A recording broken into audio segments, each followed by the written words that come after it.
What's up, guys? Welcome to another episode of The Locker Room. I'm here with one of my favourite wingers, Josh Mansour. What's going on, bro? Not much, man. Yourself? Oh, man, it's just been hectic for me. Obviously, I do my full-time job.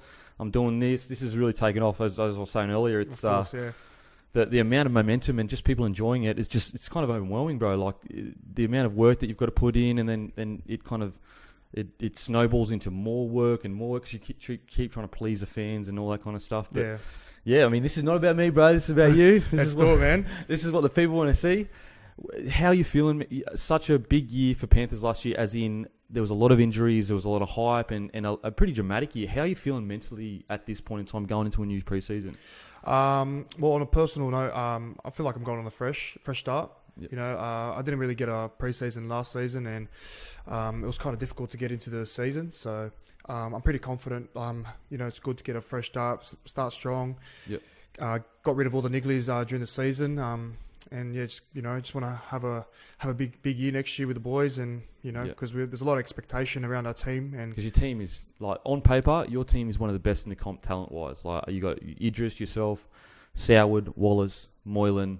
I mean, the list goes on. So that pressure, like we were speaking about earlier, last year, the mental pressure of training too hard and hurting yourself, but at the same time trying to be not selfish, but it's like a double-edged sword. You train too hard to be there for the team, but then you don't play as well because you're training too early on injuries that may need a few more extra weeks. Explain to what the fans they wouldn't really see this side of footy. What's it like mentally when you want to do your best for the team, but there's that fine line between coming back early from an injury, especially with the Panthers with the injuries going on, coming back early from an injury to play footy, but then not playing as good a footy as you could have due to the injury. What's that kind of like for you? Yeah, well, I'll know firsthand.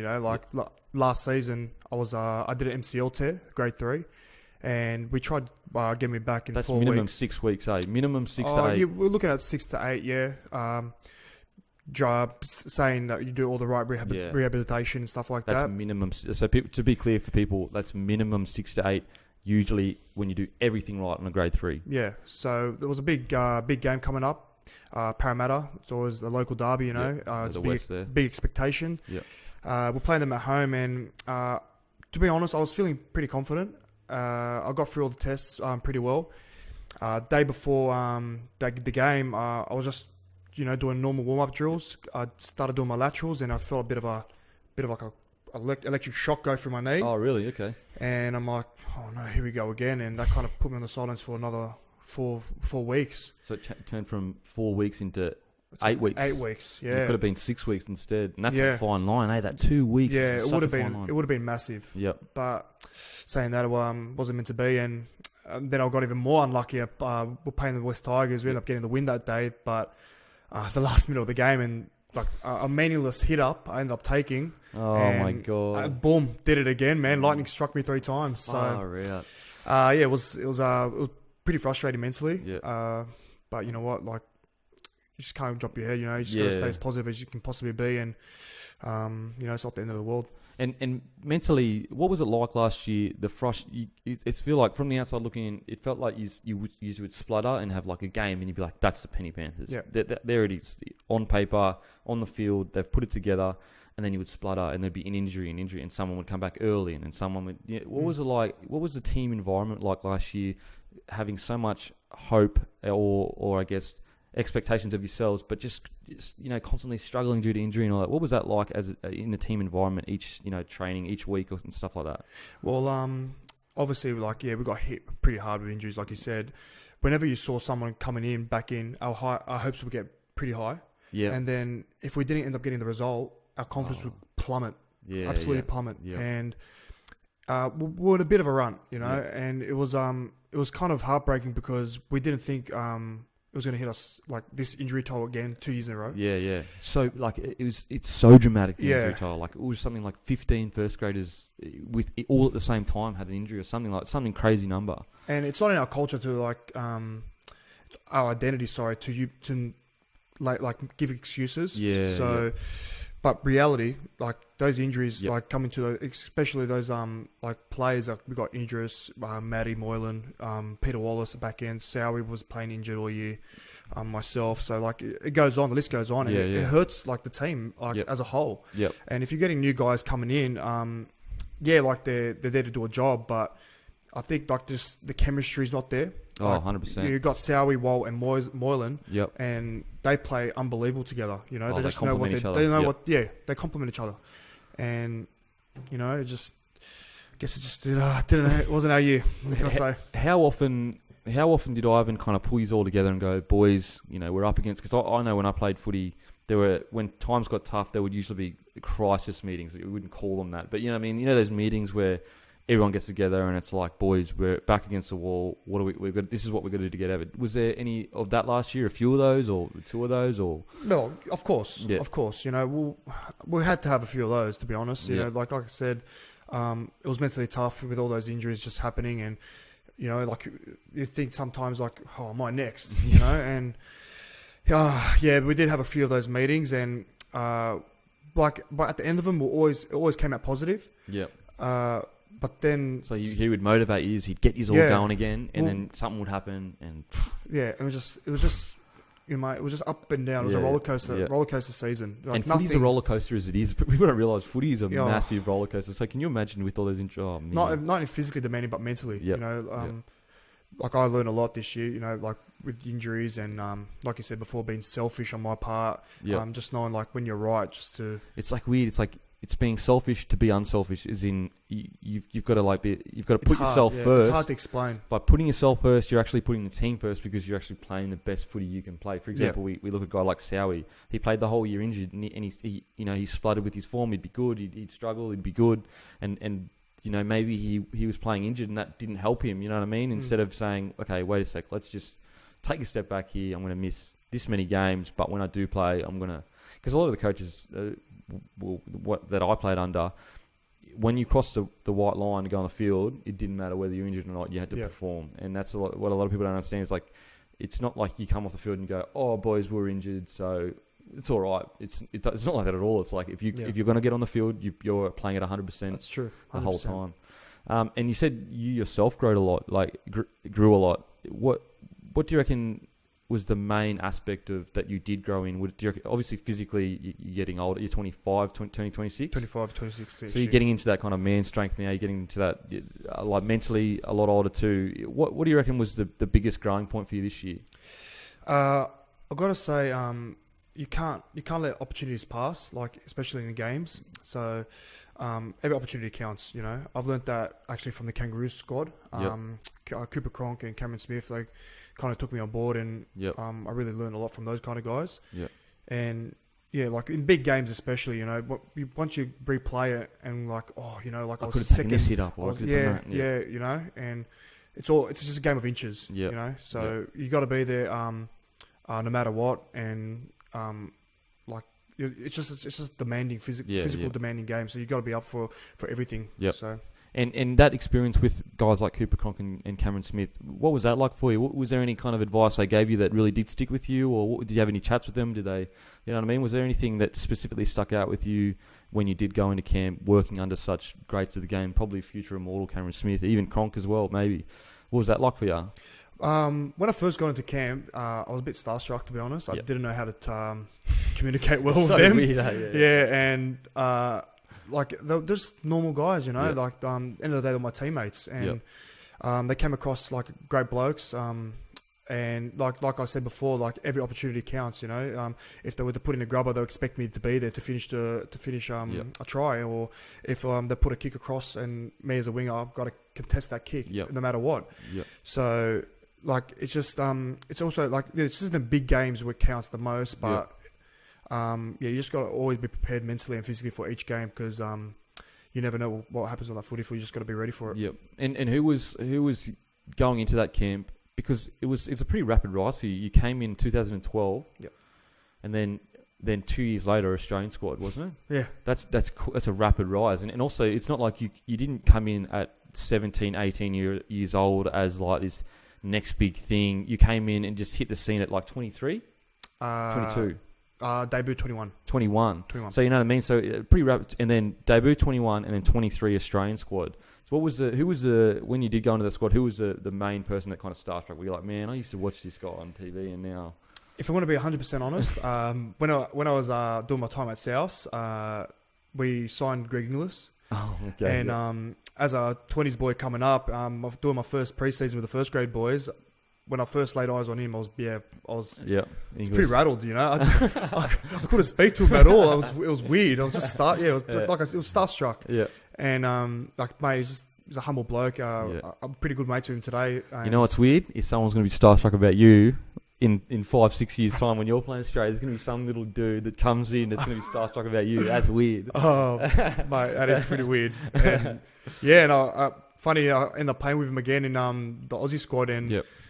I was obviously more comfortable to speak to him and hang out with him then. But yeah, it's just funny how like I met him again, him all and you see him on TV. Yeah.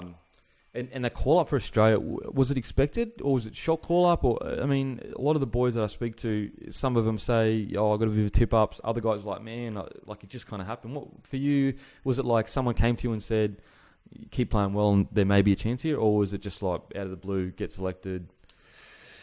Nah, to be honest. Really? Okay. No, I was just doing my job, just playing for the best I can for the boys, Panthers, obviously, and then I got a email saying I got selected for the Prime Minister squad, and I thought, wow, like this is amazing. I couldn't believe it. I was bringing all my family up, freaking out. Like I didn't know how to take it. And that, to be clear, that's a Prime Minister squad, so that's not the Australian squad yet. Yeah. Yeah, and so okay, continue. Yeah. Yeah, and everyone was stoked for me. It's like I as a kid, like I had aspirations just to make my debut. I never thought. Really? I never thought I'd be able to put the green and gold. Yeah. So it was a pretty big thing for me. And then I played the game over there, and still I wasn't didn't get my hopes up. Yep.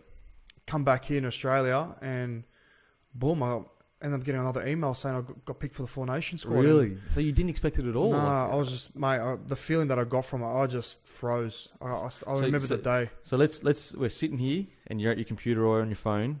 Email comes through. What comes in your head?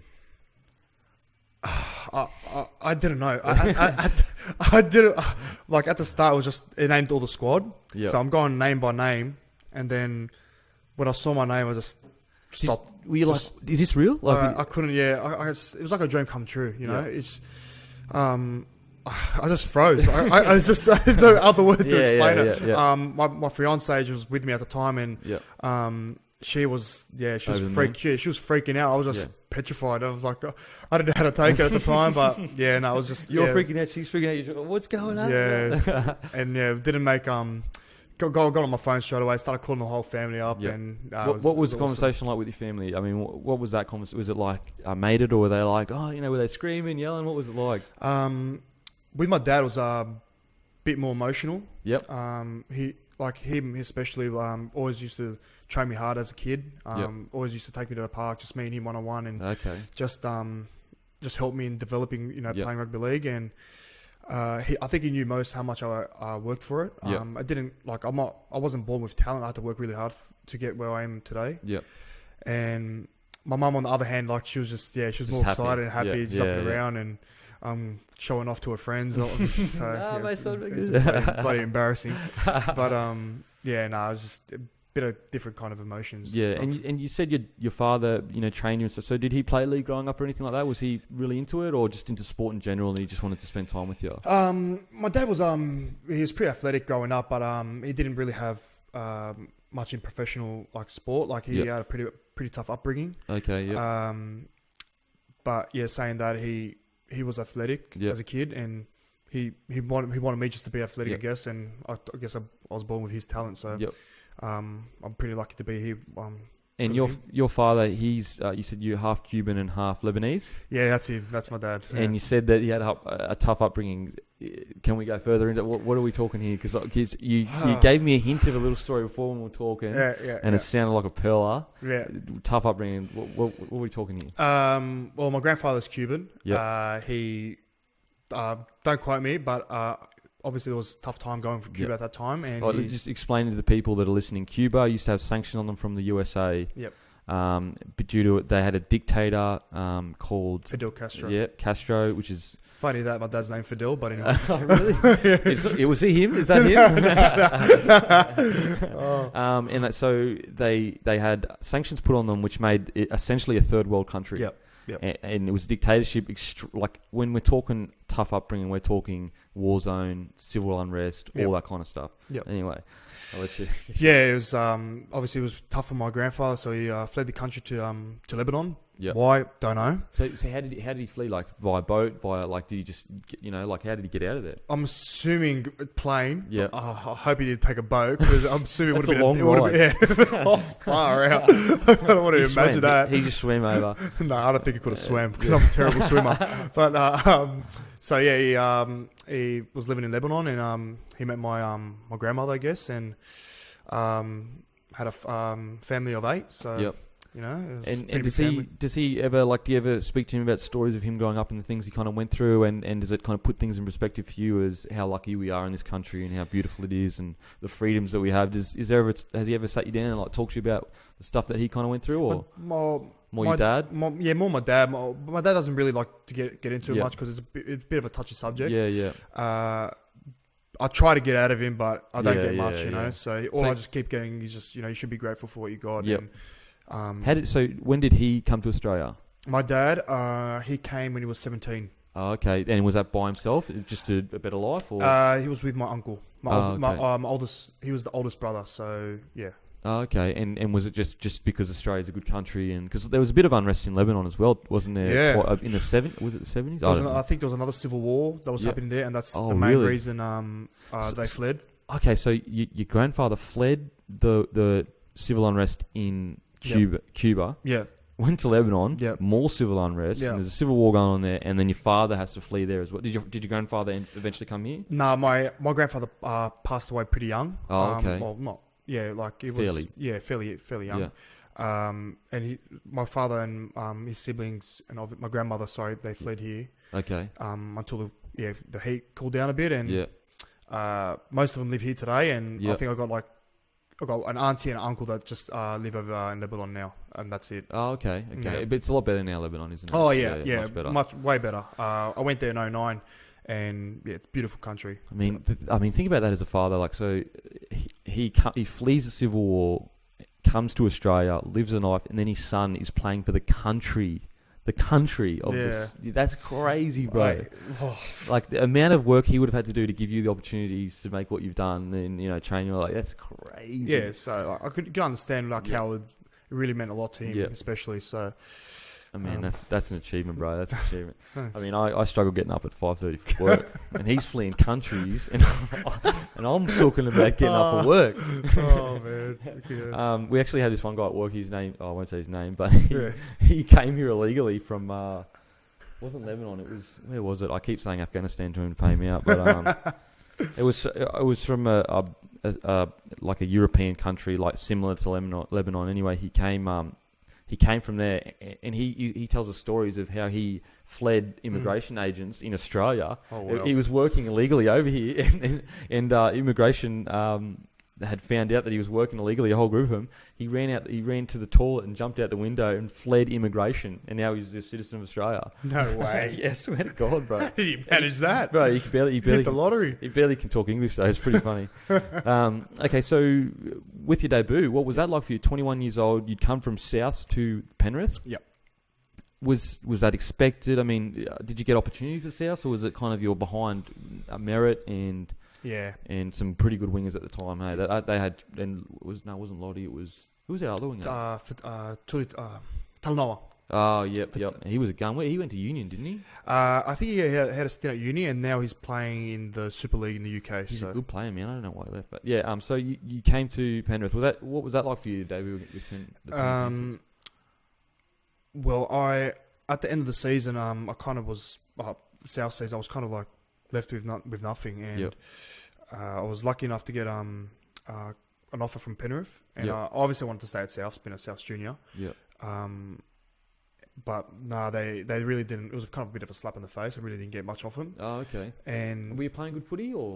To be fair, I wasn't playing the best I could have been playing. I was more like each week I was thinking, oh, am I next to play, like make my debut? Am I next? Because I was just seeing guys around me. You were still close enough. You're playing well enough to be considered for first grade. Like, you know what I mean? Like, it's not like you're playing so bad you were barely making reserve grade. Like, yeah. Okay. Yeah. Well, so yeah. But that's what kind of was my downfall. Like every week I was just looking at the team list and thinking, oh, maybe like, you know, like I might be getting a chance here, might be getting a chance. Instead of focusing on myself.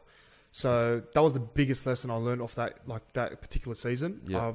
Went to Penrith, had a massive, got flogged of a absolutely flogged. First year under Ivan, and made my debut. I think it was round 7. I think. Man, I remember watching you in your first year, and I was like, "Who is this dude? He is friggin' like the Hulk. He can't get tackled. You were like the new Minicello, but stronger." I got I'll get it up here actually. I got your running meters for 2014 and that. Crazy, bro. Absolutely crazy. You don't even, I'm telling you what you ran. Yeah. Okay, so your running meters for 2004. So you debuted in 2012. So your 2004, right. Your 2014 was your Australian year, hey? Yep. So for the year, you ran for 3,590 meters. You had 388 hit ups. You played 22 games, 14 line breaks. Bro, that's hectic. Like, are you serious? 163 average running meters per game. Crazy for a winger. And 2 points a game on average. Bro, like, have you always? Is that always been the strong point of your game, being able to break tackles and getting out of trouble, or is it something you've worked on? Or I think I worked on it more, and the more I worked on, obviously I got better at it. Yeah. Funny you say that. The 2014 season, I didn't really have a cemented position on the wing. Really? Yeah. And you played 22 games and you didn't even have. Oh, wow, I don't. It was at the beginning. At the beginning of the year, I think I was 4th choice. Really? I dropped back in the pecking order a fair bit, and I remember having to sit down with Ivan, and he told me that he was going to play Etienne Bully ahead of me in the trial, and David Simmons, and asked me how I took it. I'm like, I'm just going to keep working hard. I'm just going to. That might have been the difference between you at South and you now. You at South may have got a bit disheartened and been like, well, this is bullshit. Yeah. Whereas 2014, you says, I'm just going to work my ass off kind of thing. Yeah, that's exactly right, 110%. Yep. And we ended up playing in the 9s, and Eto ended up getting injured. The following week, we played a trial against Newtown, and I ended up scoring 5 tries. And I'm like, oh, really? 5 tries, bro? And that's I don't know where it came from. I don't know where it came from. Thanks, Matty. I think you set me up for 4 of them. And the following week, you had another try. The next 2 weeks, because it was obviously a bye and then round 1. Yep. I was named in the squad to play. And really? And I just took off from there. I was just focusing on it every week, each game, and taking it. And what's your relationship? Obviously, with the drama recently with Ivan leaving, what is your relationship? What was your relationship like with Ivan? Do you think he has helped your footy quite a lot? And because you've gone from like fringe first grader to Australian squad. Obviously, it has helped. But what's your relation like with him? I love Ivan. Yeah, I love. Mate, he's been the main reason for where I am today. Yeah, he's like you said. He's I was a fringe player, and he's made me to the player I am now, and I'm forever grateful for him. And unfortunately, I would have liked to have him still at Penrith, but that's not the case this year. So I'm looking forward to be working under Anthony Griffin, and whatever's best for the organisation. I just gotta take it in and have a big preseason and big expectations next year. Hopefully we can have a big final push towards the back end. And was it expected? Like, did you just know anything about this, or was it like, was the squad like, how did it all kind of unfold? I mean, obviously there's only so much you can say or whatever. That's totally fine. But how did it all unfold for you guys? Were you guys messaged? Because I know when Ivan Henjak was sacked, it was no one had any idea. We walked in when Ivan Henjak was sacked. We literally played a trial, played really well, and then we got a rumor on like Sunday night that he'd been sacked, and we walked in Monday, and it was literally. I think we got a message or something like, boys, there's a meeting or and before we knew it, he was gone and there was a new coach. Like, how did it kind of unfold for you guys? Did you just know about it or? We found out on the day as exactly. So what, you found out via media or? Not via media, but we okay. did obviously get a text saying that he was not going to be part of 2016 with us, and an hour, 2 hours later, it was in the media, and I was like, wow, I did not see that coming, to be honest. But end of the day, we're a footy side, and we've got to do what's best for the club, for the team, and if the club and the hierarchy think that's the path that it's going to help us improve and be good next year, then you know what, all of us boys have to buy into it. Yeah, I think like obviously I think Ivan's a great coach, but Hook's also a great coach. I think you guys will really benefit from Anthony Griffin. He's had that kind of few years at the Broncos to learn a bit, so I think that he'll be good for you guys. Have you spoken to Ivan at all, or like is it just like one of those things where you'll eventually maybe have a chat to him, or is it just because it's been a whirlwind for you guys? I mean, coach is not you. Yeah, I know. It is a bit weird, especially like my first year at Penrith. It was his first year as well. Oh, okay, so you kind of grew together. Yeah, so it's one of these. It is. Yeah, like I said, it was a bit tough, but. Yeah, saying that, we just got to move on, and like you said, I think Anthony Griffin would be good for us, and a bit of fresh start, if you want to say, and everyone, if all the boys buy into his plan, and hopefully we can have a big year. Yep. And do you have a good relationship with? Like, obviously, you have a good relationship with Gus Gould. What's he like I often see him as like a New South Wales version of Wayne Bennett. Obviously, he hasn't done exactly the same things as Wayne, but what's your relationship like with him? He has a lot of knowledge. He has brought a lot to the Penrith Panthers. So I remember reading that since he came to the club, membership's up from 6,000 to 20,000. Yep. It feels like he has brought a lot of professionalism. What's he like as a person and your relationship with him?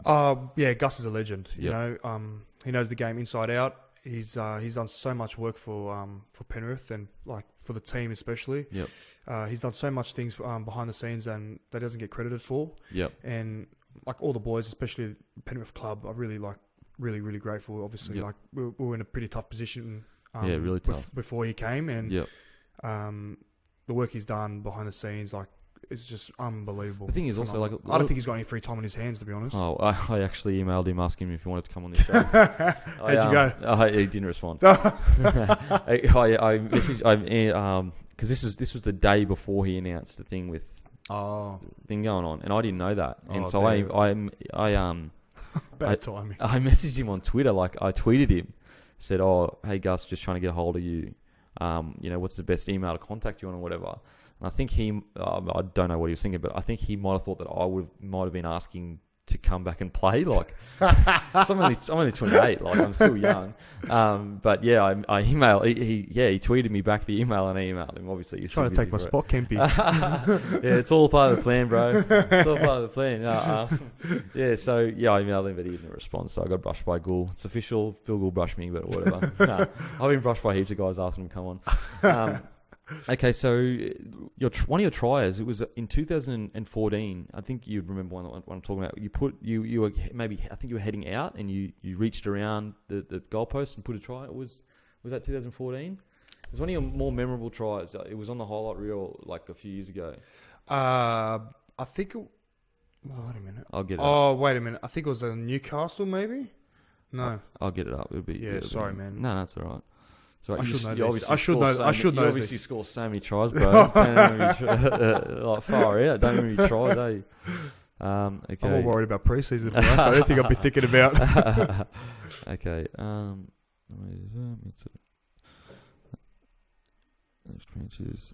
7 tries in your debut year. Yep. Scored 4 tries against Panthers. Against Mansour. 4 tries for the Panthers. Oh, no, that was for the year, sorry. My bad. That was, God, your neck, bro, fuck. Yeah, I know, it's stiff. Oh, I can't find it now, but I read it before. It was like, apparently you scored. Oh, that's something I want to talk to you about. Offer from the Raiders. How serious were you about that? Yeah, well, it would have been a massive move for me. Not only for me, but I'm pretty family orientated, so it would have been massive on my family behalf, and it was going to be a big move for me. But saying that, things kind of didn't work out, like as in off-field stuff. So Yep. like with family. Okay. So was it a done deal, or was it like? It wasn't a done deal. I did go down. I'm not gonna lie. I did go down to Canberra. I had a look at things. Had a Yep. look around. And So it was definitely a thought. You thought like it was. 100%. Yeah. 100%. You know, but personally, I didn't think it was the right decision. Not using it as my family as an excuse, but. Yep. Just as footy side of things, Yep. I thought as Penrith as a side, we did so well. We gelled great as a team, and we pushed, to fourth. Yep. And things were looking really, really good. It was good 80 minutes from a grand final. Yep. And I thought the following year, like we're going to be out. Like I was so confident, Yep. so confident, and so I thought, footy side of things, I think Penrith would be better off. Yep. And I didn't want to go back to square one, like going back to Canberra where I thought they were in a building phase. Yeah. Well, you've already been 2 years into it. Okay. When I came to Penrith in a building phase, so I was going to do all that over again. Okay, yeah. I had to put that into account. And obviously, moving out of state, there was a lot of things, but I did definitely take it into account. Canberra Bridge Club, they've won premierships, and but yeah, I think I made the right decision to stay with Penrith. But saying like, obviously we had a bad year, but no one predicted. Yeah. But I still, in deep in my heart, think I have no regrets. Do you think that Penrith is a club? Like, do you see yourself as a lifetime kind of Penrith player? Like, do you see yourself as something that, or is it more play by ear, play good footy, and everything else will take care of itself for you? I don't really think about like my contract, and my manager does all that. I just like playing footy and just focus on that. I'd love to stay at Penrith. I'm sure every player would love to be a one club man, but the business that we are in today, we don't have a long lifespan. So no way. You know what? You got to do what's best for yourself at the end of the day, and if it's gonna mean me having to leave Penrith, and I'm probably gonna have to do it. But saying that, I'm happy where I am now. I'm loving my footy. I love the club. I bled for the club. Blood, sweat, and tears, and I'll continue to do so until contract time, and we'll see what happens. Yeah, well, it's like I used to get sometimes caught up too much in like, this contract here, this contract here, instead of just playing. If you just play good footy, it doesn't matter. Everything else is completely. I think it was Wayne that used to say like, you play good footy. That's the only thing you can control. I think it was Brent Tate as well. He said the only thing you can control is how hard you train and how hard you play, and that's it. Everything else. End of the day, it's hard. Imagine like at the end of the season, you've got nowhere to go, and mate, it's sometimes it creeps up on players' minds. I don't blame anyone, but definitely. Yeah, it's a tough industry. Oh mate, roller coaster. Talk about your roller coaster's been even bigger than anyone else's. You've had the giant drop this year. Origin, when you were close to getting picked for Origin but you're injured, how hard was that mentally for you? I mean, like you were very close, and it was a year they won it as well, wasn't it? So 2014? Or was it this year that they were going to pick last year. Last year. Back in last year. Yeah, so you were close to getting picked, but you had a bit of injuries, and it was like, do you know what I mean? Like, it wasn't this clean, smooth path to getting picked, and you were on the borderline. What was that like for you mentally? Was it tough, or were you just like, whatever? Nah, yeah, it was tough. I'll die to put that Blues jersey on. It's my next goal in my career. It's the biggest stage in the NRL. Everyone wants to play Origin. It was tough. I couldn't play, but I wasn't disheartened. I still got a few years where I got to prove. And hopefully next year I'll be able to put that jersey on and show the world. World. Do we cut that? That was embarrassing. No, bro, the world's watching. Well, hopefully one day. And obviously just prove to everyone that I'm capable of playing that level. And Lebanon, playing for them, what's that like? What's that? Is that a huge positive for you? A huge plus? Is it something that means a lot to you? They've missed it. You're telling me the story of how they missed out the last two World Cups. Yeah. How important is it for you to play for Lebanon and help rugby league in a country where obviously rugby league isn't that big? What's that kind of? How important is it to you? Yeah, it's obviously it's my father's country of birth for starters, and it really meant a lot to my father's side of the family. And Lebanon's a very cultural place, and they're very loving people, and they'll get behind. They really got behind us when we were playing over there. And what was that like going over there to play? What was that like for you? Yeah, it was. Cool. different? It was very different. Yep. There was like it was checkpoints everywhere. The stadium was army barracks. What? Yeah, and I remember our first training session where we rocked up, and it actually got double booked with a soccer team, the Lebanese soccer team. Oh, And it was no absolute shambles. Like no way you're gonna... our coaching staff were just punching on with their coaching staff. It was just chaos. Whoa. Not punching on like not to that point, but they were arguing pretty bad. They were yelling and screaming. And like it was so hard to reach an agreement, but eventually. So what did you end up doing? Half the field, or what was it? We just got flogged in the swimming pool back at the hotel. Oh, I was going to say, there's no way you would beat the Lebanon soccer team when it comes to having the choice over the stadium. It's soccer. In Lebanon, soccer's football's everything. Yeah, exactly. So, oh man. So yeah, no, it was an unbelievable experience. You know, what was the craziest thing that happened in Lebanon when you went over there? What was something that you remember and you're like, you know what, that was awesome. This is a cool story. Did you get to meet any, did you get to meet their army or what, what was... That's a tough one. Now I'm going to have to rewind it back. Because I got to think you went on, you toured and you visited places and you obviously would have seen where your father and grandfather were from. You know what? That. Yeah, saying that, seeing how my father and my family grew up, that was... That was full on. It just reminded me how grateful I am to be living in this country, and it was. And the irony that you're being flown to that country free of charge, getting everything taken care of, and you're going to see your grandfather and your father's place where I assume they had barely anything. Yeah. So just that hit you on being taken care of here, how privileged my life is compared to what they had. Exactly right, and it was that was a very touching moment. So what was it like? Was it just they live in a very small house with not really electricity? I think I'm pretty sure it's a third world country, and our towns are referred as villages in Lebanon. Ah, okay. So that's it's how like that. No electricity and stuff like that. No, there is, but I think it's it gets to a certain point where there's no electricity at all. I think it's sometime in the afternoon. I can't remember exactly. Funny you say that because it's actually in countries that are a bit poorer, they use diesel generators for their electricity because they can't afford to buy big power plants and create them. So what they do is they turn their electricity off at night when people are not using it as much to save diesel fuel because it's so expensive. Whereas most first world countries use coal-fired power and. Anyway, we're completely off the topic. Yeah, I know you're doing an electrician trade, mate, but I apologise, bro. This is about you. Okay, so craziest memory playing footy. What's something you look back on and you go, "What the hell? That was crazy." It can be either something you remember, putting on the Aussie jersey and being in the crowd, or what craziest memory. I'm stuck between my debut. Yep. Putting the Aussie jersey on for the first time. Yep. My debut, I ended up finding out during the week. I was on the way to training, and I popped my tie on the M5. And true story, all the boys don't believe me because I was late to training, but it was true story.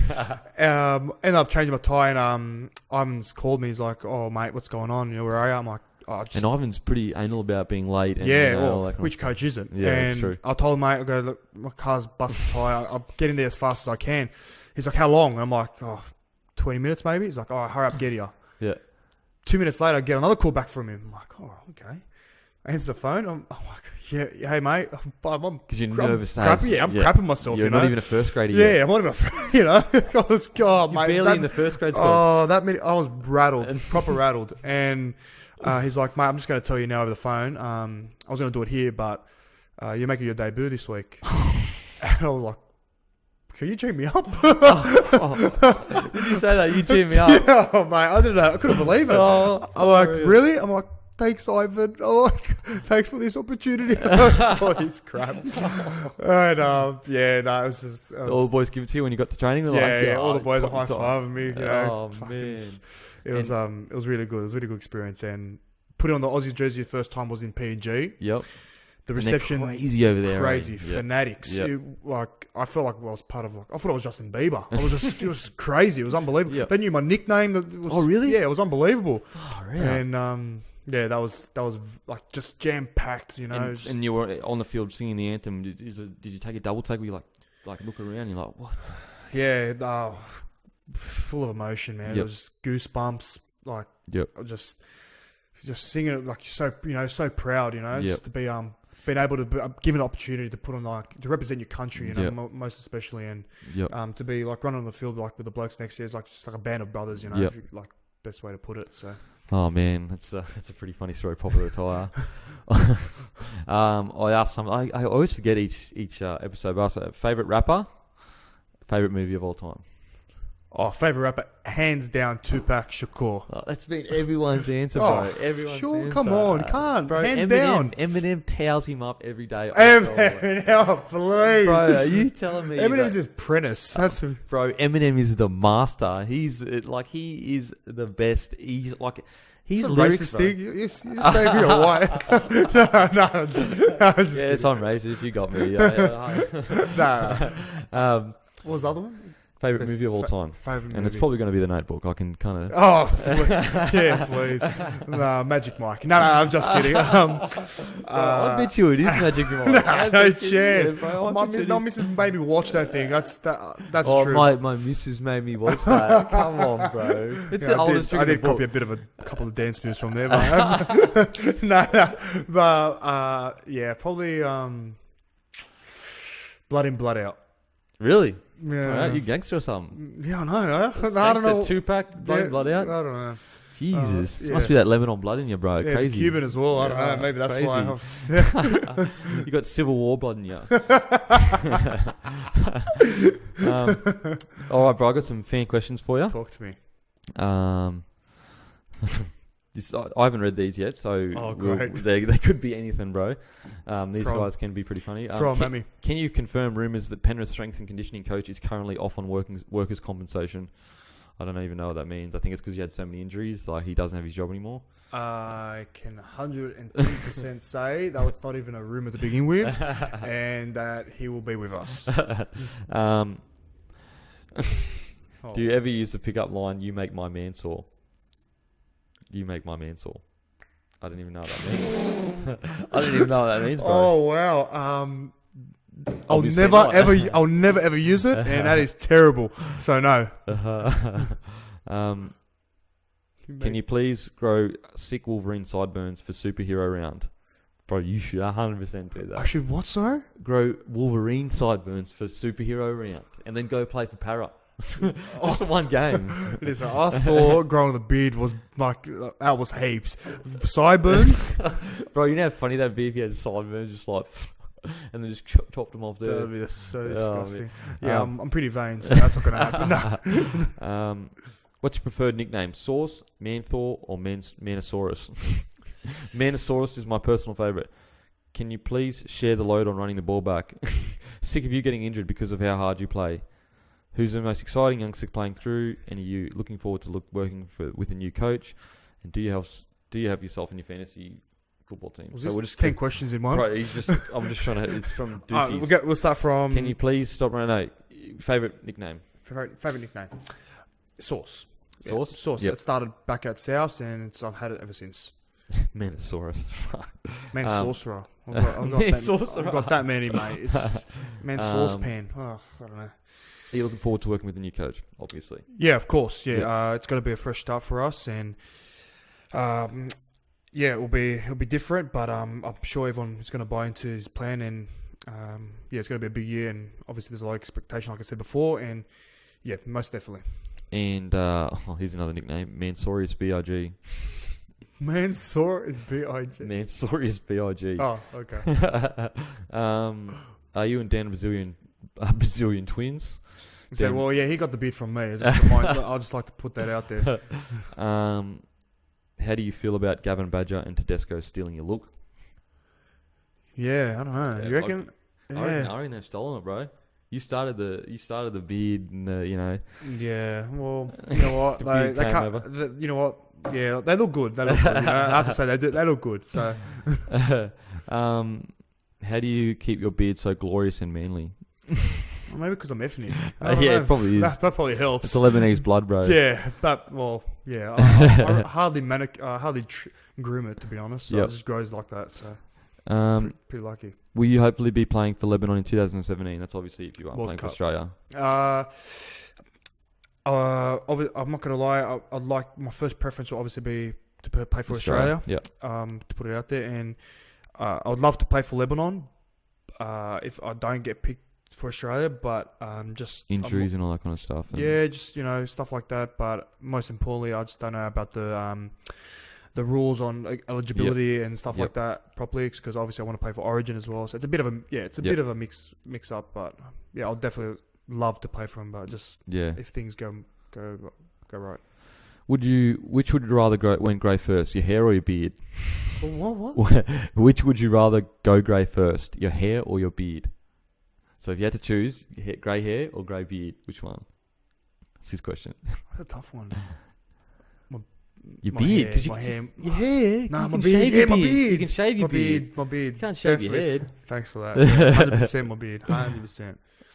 Have you considered launching a range of Mansour grooming products? That'd actually be a really good idea, bro. I swear to God, bro, 100%. I think I've missed the jump button. You reckon? No way, man. If you just started like a small, you start a small business and it's only like you have 100 products and you just sell the first batch and then goes well. You get by 200 products, sell the second. You know what I mean? And you keep increasing, and you just keep using the money that you from the products and keep going up and up and up until business. You wouldn't help me out, bro.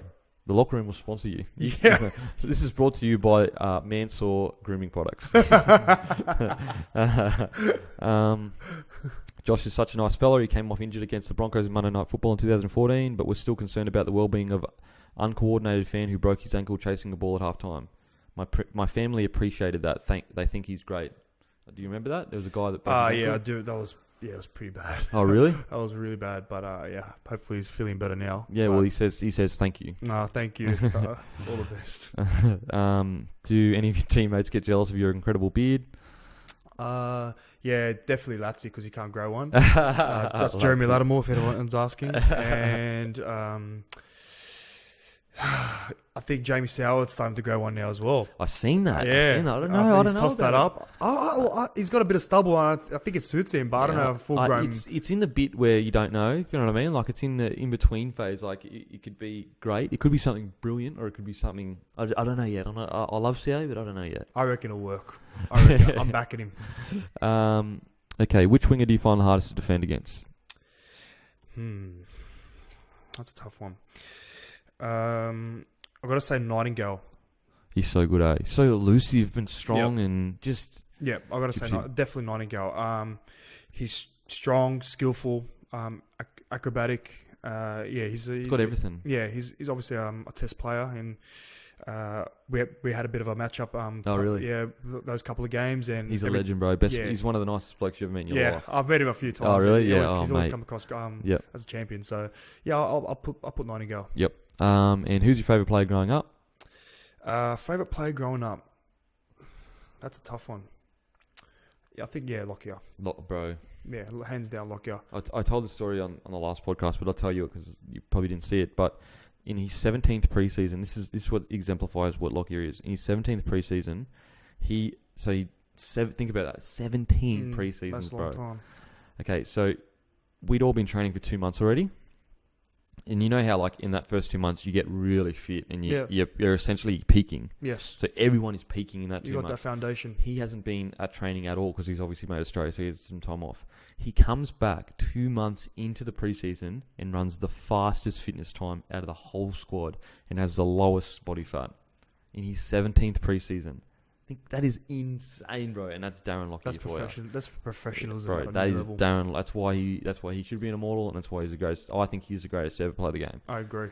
Because the thing with him is he's never he's consistent, and I think that there might be other players that might have better one-off games, but I believe Darren Lockyer on average has played the best brand of footy in a career out of any player to ever play. That's what I believe. I feel like you're there with me. I'm with you. Bro, that's it. That's everything. I really appreciate we've gone way over time. I apologise. No, I told you. I had a great time. I had an awesome time. Thank you so much for coming on, man. Appreciate it. For everyone that's watching, I gave him a message, literally 4 or 5 days ago, not even that. Yeah. And you said, 100% I'll come on, so appreciate it, man. Thanks for coming on. All good, man. I wish you all the best, man. Show will kick off. Thank you.